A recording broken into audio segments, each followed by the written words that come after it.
Bom dia, moçada! Aqui quem vos fala é o professor Eugênio Bastos, canal Geogênio, a serviço dos alunos que gostam de estudar e passar em concursos. Moçada, vamos fortalecer o canal, se inscrevam no canal, compartilhe o vídeo, dê aquele like e ajude o professor Eugênio Bastos a democratizar o ensino da geografia. Moçada, no nosso encontro de hoje, eu irei falar sobre a urbanização brasileira. Uma aula que tem por objetivo abordar os principais tópicos do processo de urbanização e os principais conceitos que envolvem esse processo de urbanização, que é o tema que mais cai nos concursos de vestibular e militar. Então, moçada, eu peço a vocês muita atenção, porque, como eu disse, esse tema é de suma importância para os alunos que estão se preparando para os concursos de vestibulares e militares Brasil afora. Espero que vocês gostem dessa aula. Havendo qualquer dúvida, deixe a sua pergunta na parte dos comentários, que eu terei o máximo prazer de respondê-la. Então, para iniciar o nosso encontro, essa imagem da cidade de São Paulo, que é a principal cidade do Brasil, é a maior cidade brasileira e a mais importante cidade do país dentro do contexto econômico. Então, professor, o que seria esse processo de urbanização? O processo de urbanização em si é aquele que decorre da transferência da população rural para as cidades. Então se diz o seguinte, que ocorre a urbanização dentro de um país quando o percentual de pessoas vivendo nas cidades aumenta e o percentual de pessoas vivendo no campo diminui. É preciso que vocês não confundam o termo urbanização, que na verdade tem dois significados. Por exemplo, tem o termo urbanização dentro do contexto administrativo. Ah, professor, como assim dentro do contexto administrativo? Vou dar um exemplo.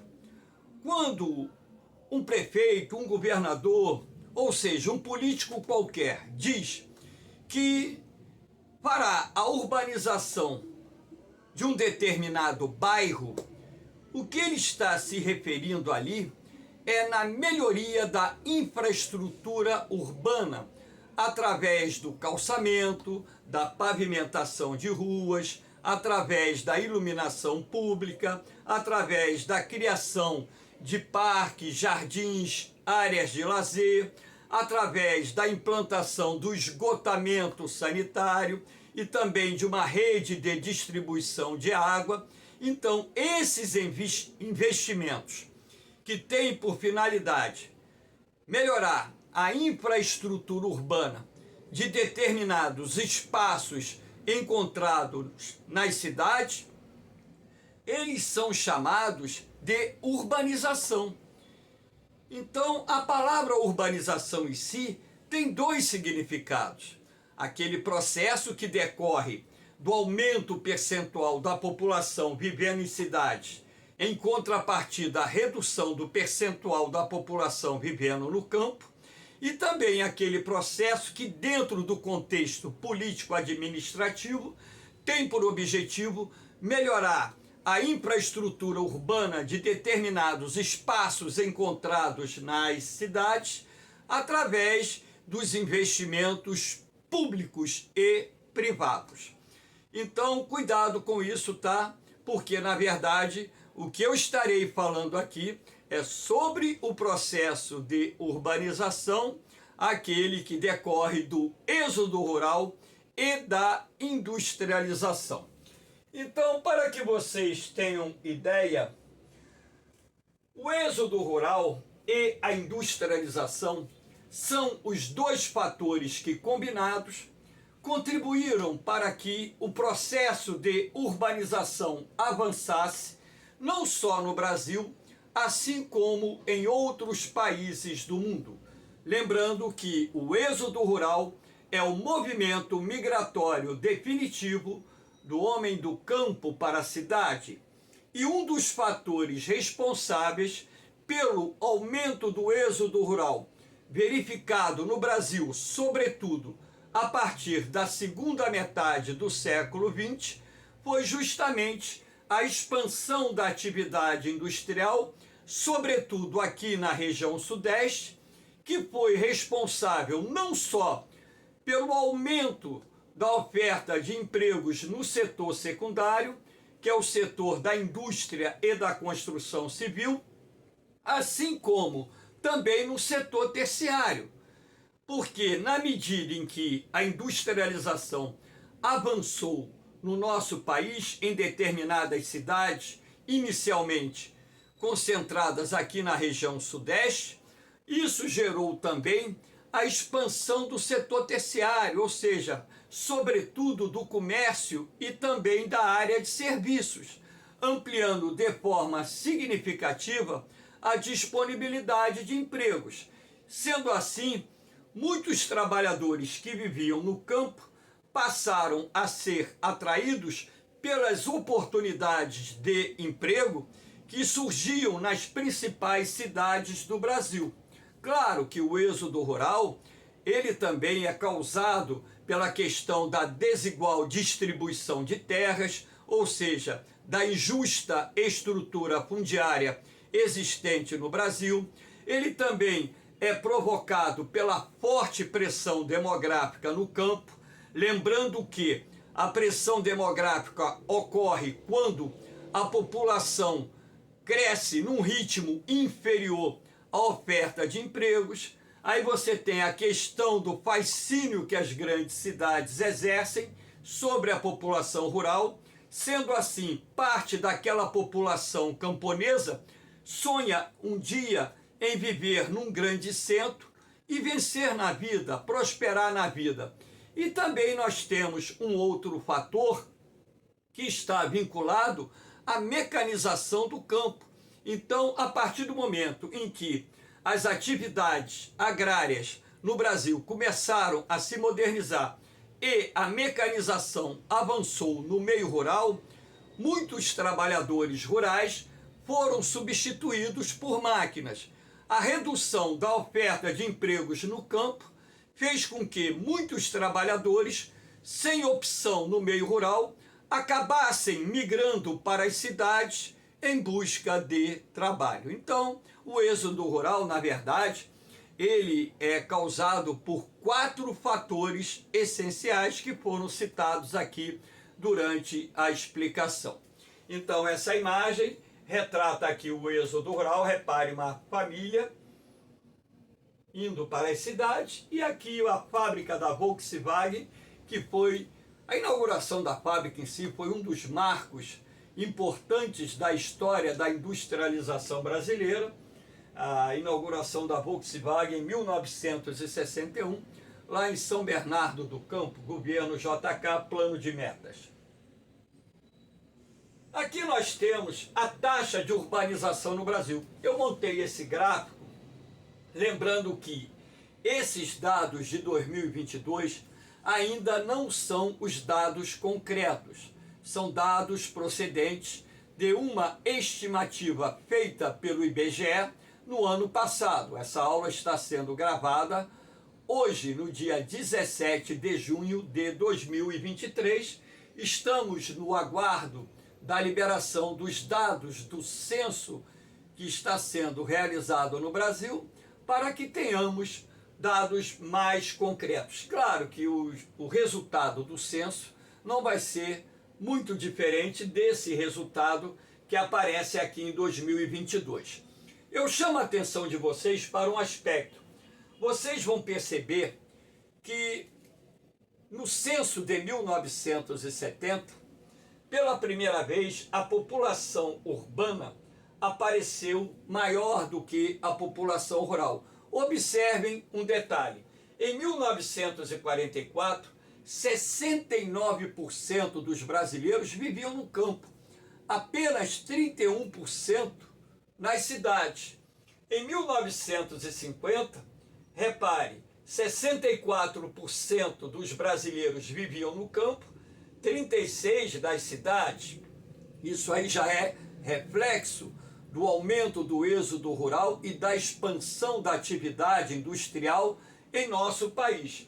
Em 1960, 55% dos brasileiros vivendo no campo, 45% nas cidades. E no censo de 1970, reparem, 56% dos brasileiros vivendo nas cidades, 44% no campo. Em 1980, a população urbana havia passado para 66%, respectivamente a rural 34%. Em 1991, a taxa de urbanização passa para 74%, a população rural 26%. No ano de 2000, a população urbana atinge 81%, a rural 19%. No ano de 2010, a população urbana alcança 84%, a rural 16%, e os dados procedentes de uma estimativa feita pelo IBGE no ano de 2022 davam conta de que 86% dos brasileiros estavam vivendo em cidades e 14% no meio rural. Podemos dizer assim que o Brasil hoje é um país urbanizado, com taxa de urbanização similar à taxa de urbanização encontrada em vários países desenvolvidos. Nesse outro slide, eu mostro aqui os dados, na verdade, que estão aqui, é do PNAD, que é a Pesquisa Nacional por Amostra de Domicílios, de 2015, com a taxa de urbanização por regiões. Então, aqui, com 93% da sua população vivendo nas cidades, o Sudeste é a região mais urbanizada do Brasil. Então, em segundo lugar, vem a região Centro-Oeste, cujos dados não aparecem aqui, mas a região Centro-Oeste, com quase 89% da sua população vivendo em cidades. Em terceiro lugar, vem a região Sul, com aproximadamente 85% da sua população vivendo em cidades. Em quarto lugar, a região Norte, cuja taxa de urbanização é pouco superior à do Nordeste, um pouquinho superior. Então, na verdade, a região Norte, ela conta com uma taxa de urbanização de aproximadamente 74%, e a região Nordeste com uma taxa de urbanização de cerca de 73%. A da região Norte encostou quase 74%. Então, repare que a região Nordeste do Brasil, de acordo com os dados do IBGE, é a região geográfica que apresenta a menor taxa de urbanização.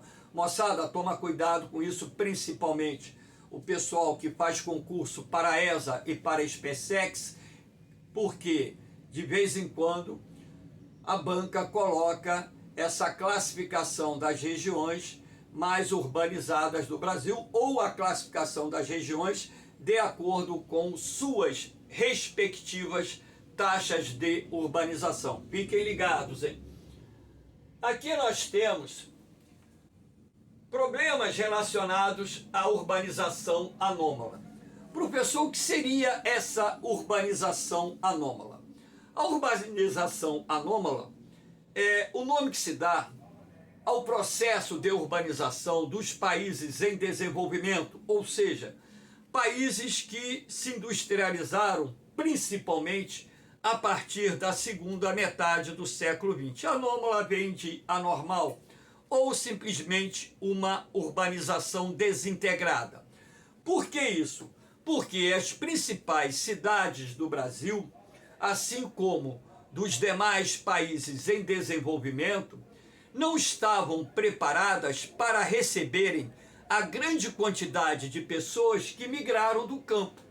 Sendo assim, sem um planejamento urbano adequado, essas cidades cresceram desordenadamente, apresentando inúmeros problemas, um dos quais a gente chama de macrocefalia urbana, que é um inchaço das cidades, onde você pode perceber aqui um bairro de classe média contrastando com a presença de uma favela, o que é muito comum nas principais cidades do Brasil, não só nas grandes metrópoles, assim como também nas cidades de médio porte. Outro probleminha, o aumento da população periférica, que a gente também pode chamar de população marginalizada. Aqui nos países em desenvolvimento, as periferias das principais cidades são, na maioria dos casos, ocupadas por populações de menor poder aquisitivo. Por quê? Os terrenos são mais baratos. Aí vocês vão me perguntar, por que os terrenos aí são mais baratos? Porque carecem de infraestrutura urbana, como, por exemplo, ruas, calçadas, pavimentadas, esgotamento sanitário, iluminação, serviços básicos como escolas, creches, postos de saúde, hospitais, uma boa rede de transportes e tantos outros problemas que são comuns nas periferias das principais cidades brasileiras. Então, como os terrenos são mais baratos, os imóveis também são mais baratos, tanto aqueles destinados a aluguéis como também a vendas, a periferia vai acabar ocupando uma população, ou seja, sendo ocupada por uma população de menor poder aquisitivo. Então, nas periferias das grandes cidades, você vai encontrar predominantemente famílias de baixa renda, classe média baixa e pobres. Claro que em determinadas áreas das periferias das grandes cidades, você pode encontrar também populações de classe média alta e até mesmo, em alguns casos, populações de classe alta. Mas o que predomina são populações de menor poder aquisitivo. Então, aqui você tem essa imagem que mostra um bairro periférico, onde você claramente percebe que a rua não tem calçamento e nem pavimentação. E, na verdade, nessas áreas periféricas, na maioria dos casos, as cidades crescem sem um planejamento urbano adequado, com aquelas ruas estreitas que a gente chama de vielas, formando verdadeiros labirintos no interior de uma favela. Um outro problema que a gente pode encontrar é o aumento do desemprego e subemprego. Aqui nessa imagem à esquerda é possível ver uma grande fila de pessoas desempregadas. Então, provavelmente, essas pessoas estão se candidatando a uma vaga ou se inscrevendo num concurso qualquer. E aqui do lado você tem a imagem do comércio informal simbolizando o subemprego. Ora, se as cidades, as principais cidades do país não conseguem disponibilizar uma quantidade de empregos suficientes para atender às necessidades da população urbana e também daquela população que migra do campo para o centro urbano, isso faz com que a taxa de desemprego aumente. Ora, a partir do momento em que a taxa de desemprego aumenta, muitas pessoas, para sobreviverem, irão trabalhar como subempregados, camelôs, ambulantes, flanelinhas, que é o guardador de carro, né? Vão trabalhar como engraxate, vão fazer biscate e por aí vai.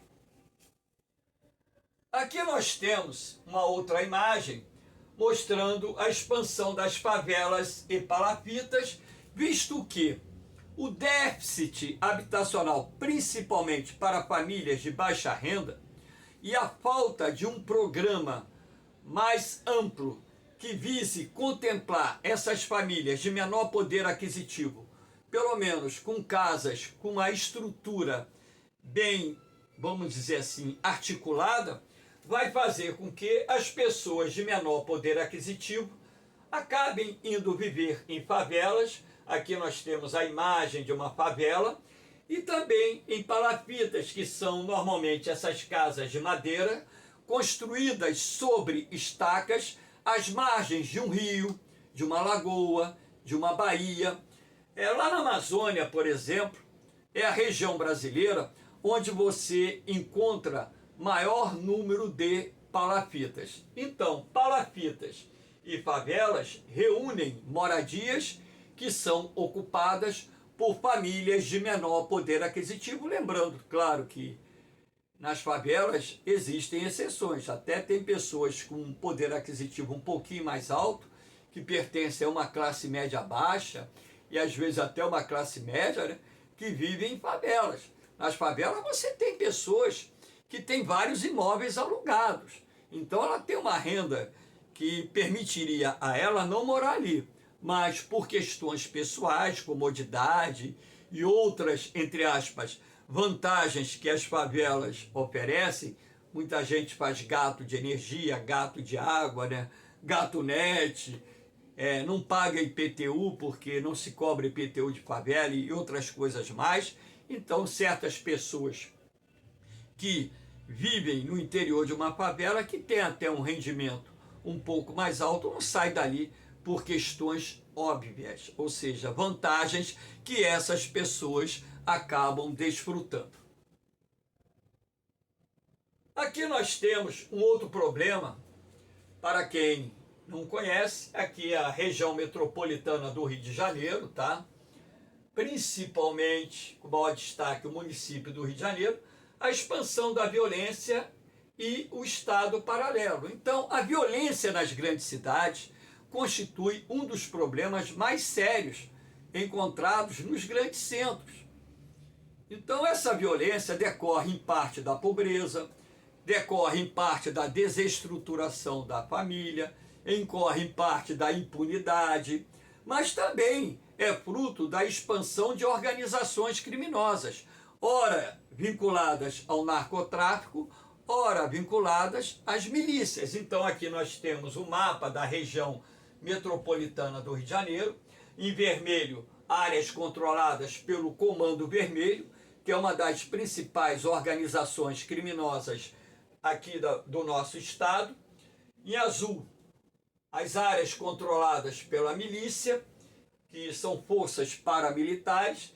Em verde, o TCP, Terceiro Comando Puro, em verde o TCP, Terceiro Comando Puro, e amarelo, a ADA, Amigo dos Amigos, e tem em roxo, Tráfico Indefinido, e aqui na cor laranja, Domínio Indefinido. Então vocês podem perceber que no caso aqui do Rio de Janeiro, cerca de 20% do município do Rio de Janeiro hoje é controlado direta e indiretamente por organizações criminosas que fazem parte do Estado paralelo, onde para se viver ali a pessoa tem que ser cega enxergando, mudo falando e surdo escutando, para não ter nenhum comprometimento, nenhum envolvimento que inclusive possa colocar em risco a sua vida e a vida dos seus familiares. Infelizmente, essa é uma triste realidade, não só vivida aqui no município do Rio de Janeiro, onde eu moro, assim como em tantas outras cidades, grandes cidades do nosso país. Aqui nós temos os tipos de segregação.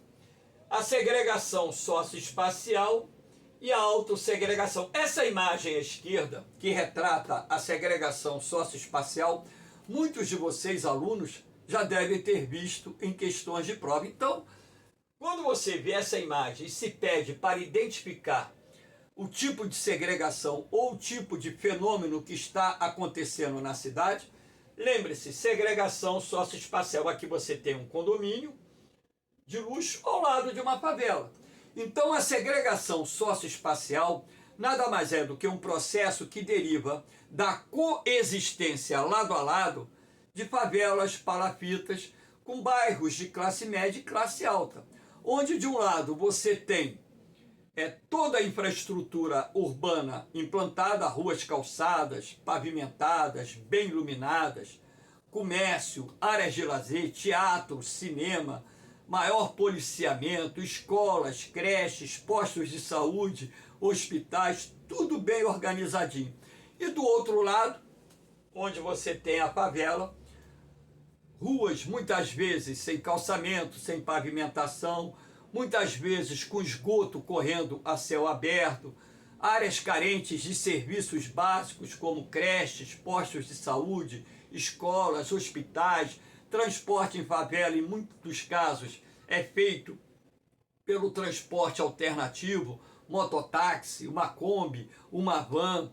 São áreas controladas normalmente pelo crime organizado, são áreas, portanto, que não dispõem de uma infraestrutura urbana adequada que possa oferecer à população uma melhor qualidade de vida. Então, isso nós chamamos de segregação socioespacial.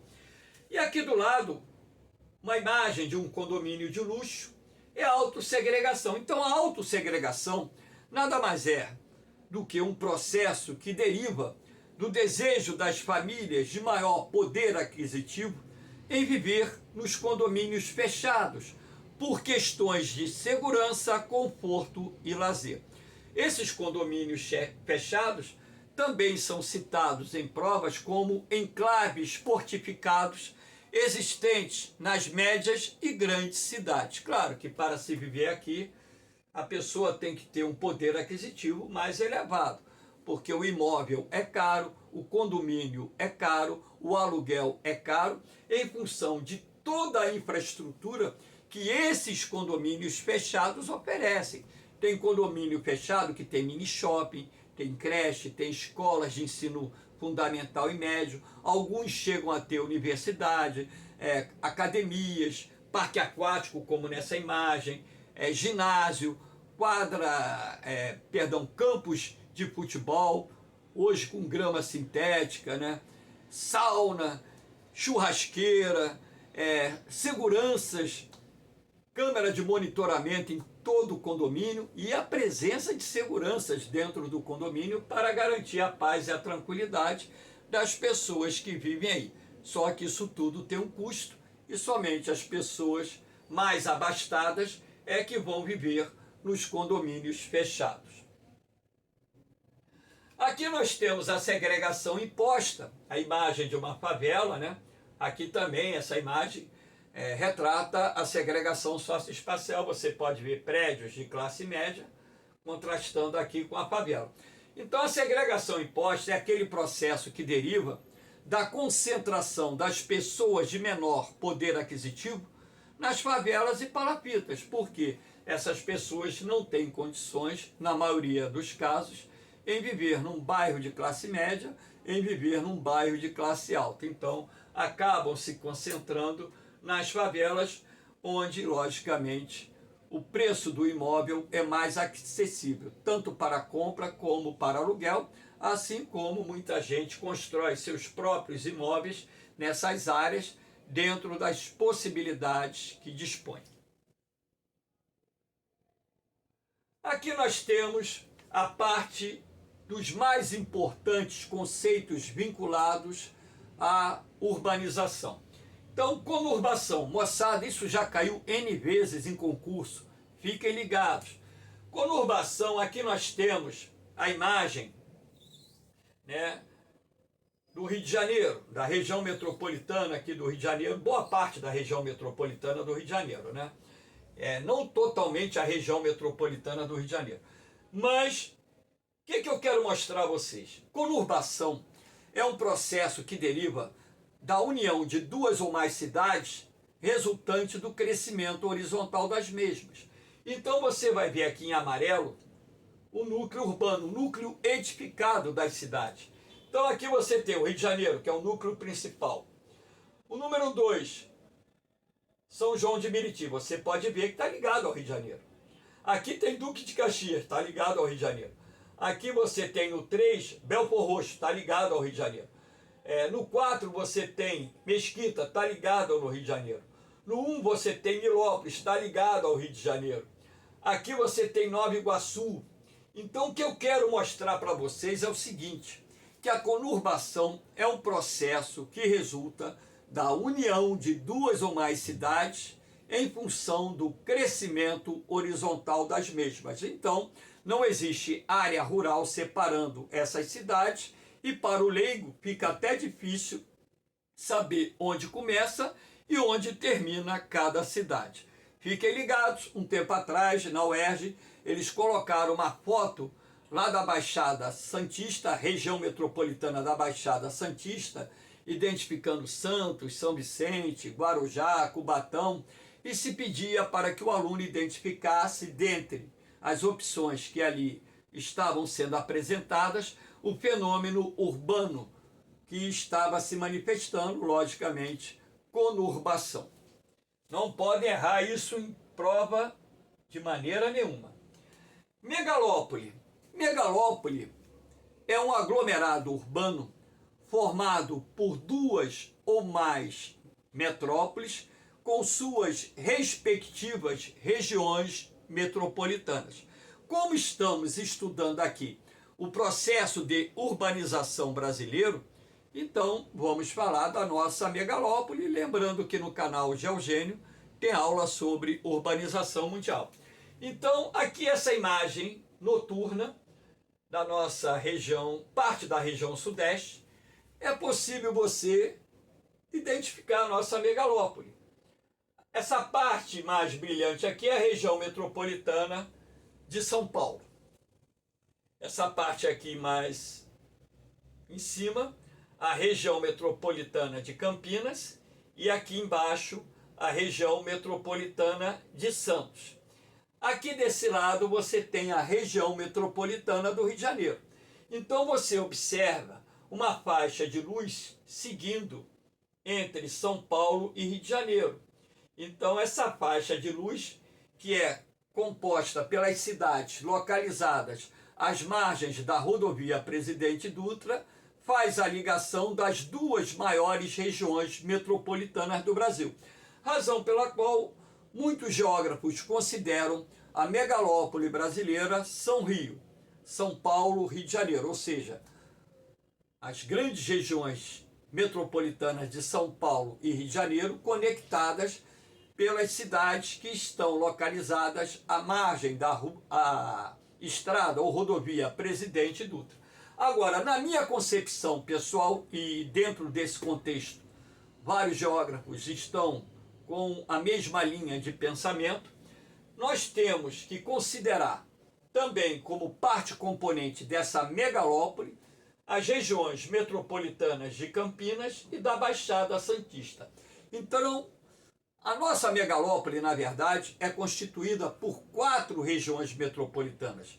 A Grande São Paulo, a Grande Campinas, o Grande Rio e a Grande Baixada Santista. Então, aqui nós temos mais de 30 milhões de brasileiros vivendo, sendo considerado esse aglomerado urbano um dos mais importantes existentes em todo o mundo. Fiquem ligados, moçada. Aqui nós temos região metropolitana. Esse conceito também já caiu N vezes em concurso. Professor, o que seria uma região metropolitana? É um conjunto de municípios contíguos, ou seja, um do lado do outro, integrados socioeconomicamente a uma metrópole, apresentando serviços e infraestrutura comuns. Aqui eu coloquei o exemplo da região metropolitana do Rio de Janeiro, os municípios que fazem parte da nossa região metropolitana. Já caiu em concurso, tanto militar como vestibular, de quem é a responsabilidade de se criar as regiões metropolitanas. A responsabilidade dos governos estaduais. Então, as assembleias legislativas criam o projeto de implantação ou criação de uma região metropolitana, aprovam esse projeto e o governador sanciona esse projeto. Então, é de responsabilidade dos governos estaduais a criação das regiões metropolitanas inclusão e exclusão de municípios. Lembrando que o Brasil tem mais de 30 regiões metropolitanas e o IBGE, inclusive, considera as RIDs, regiões integradas de desenvolvimento, como parte componente das regiões metropolitanas. Toda vez que vocês lerem a palavra grande na frente de uma cidade, está se fazendo referência a uma região metropolitana. Grande São Paulo, Grande Rio, Grande Belo Horizonte, Grande Porto Alegre, Grande Salvador, Grande Recife e tantas outras são regiões metropolitanas. Aqui nós temos a hierarquia urbana. Professor, o que seria a hierarquia urbana? A hierarquia urbana nada mais é do que a classificação das cidades de acordo com a área de influência ou polarização que elas exercem dentro do espaço geográfico. O que vai determinar a área de influência de uma cidade é o conjunto de empresas que essa cidade possui. Então, sendo assim, quanto maior o número de empresas industriais, comerciais, financeiras, de serviços, de comunicações, etc., uma cidade possuir, maior será sua área de influência ou área de polarização dentro do espaço geográfico. De acordo com o IBGE, aqui é a classificação do IBGE, lembrando que existem livros de geografia que apresentam classificações diferenciadas, tá? Grande metrópole nacional. O Brasil só tem uma cidade classificada nessa categoria, São Paulo. Metrópoles nacionais, Rio de Janeiro e Brasília, são as únicas. Metrópole nacional é a cidade que exerce influência em todo o território nacional, assim como a grande metrópole nacional, São Paulo, exerce. Metrópoles regionais, o Brasil tem 9 cidades classificadas nessa categoria. Porto Alegre, Curitiba, Belo Horizonte, Recife, Salvador, Fortaleza, Belém, Manaus e Goiânia. Também nós temos as capitais regionais, categorias A, B e C, capital subregional, categoria A e B, e outros tipos de cidades de menor porte. Então, moçada, o que eu quero chamar a atenção de vocês é que quando cai alguma questão referente à hierarquia urbana, normalmente essa questão ela é trabalhada até as metrópoles regionais.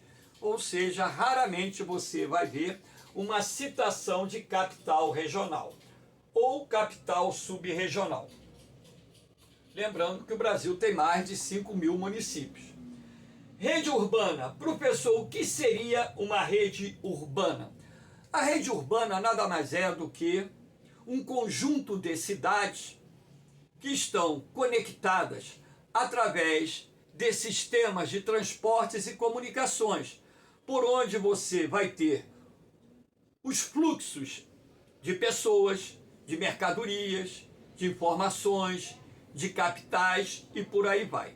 A rede urbana brasileira, ela não é plenamente integrada porque ainda existem no país algumas cidades isoladas, principalmente aqui na Amazônia, razão pela qual se diz que a rede urbana brasileira é parcialmente integrada. Claro que esse conceito de rede urbana, ele vai se misturar com esse outro conceito chamado hierarquia urbana, porque dentro da hierarquia urbana as cidades possuem o quê? Uma classificação de acordo com suas áreas de influência. Então, na verdade, esse mapa que retrata a rede urbana brasileira destaca aqui as principais cidades que compõem a hierarquia urbana do Brasil.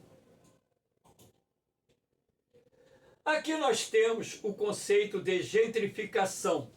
Gentrificação é uma palavra de origem francesa, gentrification, que na verdade significa enobrecimento do espaço urbano. Então, a gentrificação ocorre quando, através dos investimentos públicos e privados, ocorre a revitalização de espaços urbanos abandonados, degradados, decadentes. Então essa imagem aqui, como eu moro no Rio de Janeiro, estou usando essa imagem da região portuária do Rio de Janeiro, onde anos atrás a Prefeitura do Rio de Janeiro promoveu investimentos para revitalizar essa zona portuária, no chamado projeto Porto Maravilha. Então aqui nós tínhamos o elevado da Perimetral, que ligava a Avenida Brasil ao aeroporto Santos Dumont. Boa parte desse elevado foi demolido, né? A prefeitura implantou o sistema binário de circulação para fazer conexão Zona Sul-Centro, Avenida Brasil, pelo piso, não mais pelo elevado, né? Com 3 pistas de rolamento em cada sentido. A prefeitura construiu túneis para facilitar a acessibilidade da Avenida Brasil ao centro da cidade, Zona Sul e vice-versa. Construiu também o VLT, aqui você tem os trilhos do VLT, veículo leve subtrilho, que liga a rodoviária Novo Rio ao aeroporto Santos Dumont e Avenida Rio Branco, que é uma das mais importantes do Rio de Janeiro. Criou aqui o aquário, criou aqui o Museu do Amanhã, criou aqui, né, vamos dizer assim, um trabalho de maquiagem urbana que gerou um embelezamento dessa zona portuária, que inclusive hoje está se transformando num ponto de investimento da iniciativa privada. Construtoras estão lançando condomínios da região destinados a famílias de classe média. Então a previsão, inclusive, é que dezenas de milhares de pessoas venham viver nessa região, nos condomínios que estão sendo lançados pela iniciativa privada. A gentrificação ela traz como consequência a especulação imobiliária, a remoção das famílias de menor poder aquisitivo, porque nós temos a valorização do metro quadrado, o custo de vida aí fica mais caro, aquelas pessoas que vivem de aluguel às vezes não têm mais condições de permanecer nas áreas adjacentes e acabam indo para áreas menos valorizadas da cidade. Claro que a remoção dos pobres ocorre também por causa dos investimentos nesse processo de revitalização que o poder público e também a iniciativa privada realizam nessas áreas urbanas degradadas, principalmente das grandes cidades, como, por exemplo, o Rio de Janeiro. Então, a gentrificação ocorre em outras cidades do Brasil. Esse termo veio da França, né? Como eu disse, a palavra gentrificação, gentrification, significa enobrecimento do espaço urbano. Cuidado, moçada, fiquem ligados, porque isso aí já começou a cair também em concurso. Ah, professor, o que seria uma megacidade? Bom, megacidade, toda cidade com mais de 10 milhões de habitantes. O Brasil só tem uma cidade dentro dessa categoria, São Paulo. Ah, professor, o que seria uma cidade global? Cidade global é o nome que se dá a toda cidade cuja área de influência ultrapassa os limites territoriais do país onde ela se encontra. Então, para que uma cidade possa ser classificada como global, ela tem que possuir sedes de grandes grupos empresariais, industriais, comerciais, financeiros, de serviços, tem que possuir uma importante bolsa de valores e por aí vai. Alguns livros só classificam São Paulo como exemplo de cidade global brasileira, outros livros classificam São Paulo e Rio de Janeiro como cidades globais do Brasil. Claro que no mundo nós temos várias cidades globais, sendo que as mais importantes estão localizadas nos países desenvolvidos. Então, moçada, espero que vocês tenham gostado do nosso encontro. Essa aula de urbanização teve como objetivo abordar os temas mais relevantes sobre um assunto que é muito cobrado em vestibular. 3 temas caem com muita frequência no vestibular: agricultura brasileira, urbanização brasileira e problemas ambientais do mundo e do Brasil. Então, esses 3 temas vocês têm que focar e bem para que possam ampliar a pontuação nos concursos que venham fazer, não só de vestibular, como também para a carreira militar. Moçada, lembrando a vocês que o canal Geogênio não é monetizado, mas a qualquer momento será. E como eu não criei canal para ganhar dinheiro, eu tenho dito isso nas últimas aulas e vou continuar dizendo que toda a remuneração que o YouTube passar a me conceder será revertida para instituições de caridade, asilos, orfanatos, Hospital do Câncer Infantil, enfim, Cruz Vermelha, o que seja, porque eu criei um canal para ajudar você a se preparar para concursos, não para ganhar dinheiro com o YouTube. Eu sou uma pessoa muito humilde, muito simples. O que eu tenho foi fruto do meu trabalho de 42 anos de magistério.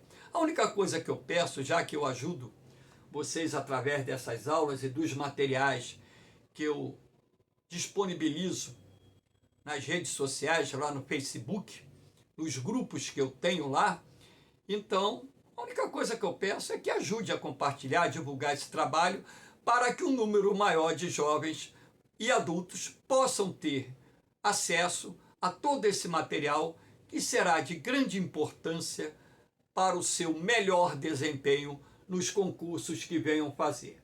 Valeu, moçada! No mais, um beijão no coração de vocês, um forte abraço, fiquem com Deus, eu vou, mas eu volto, hein?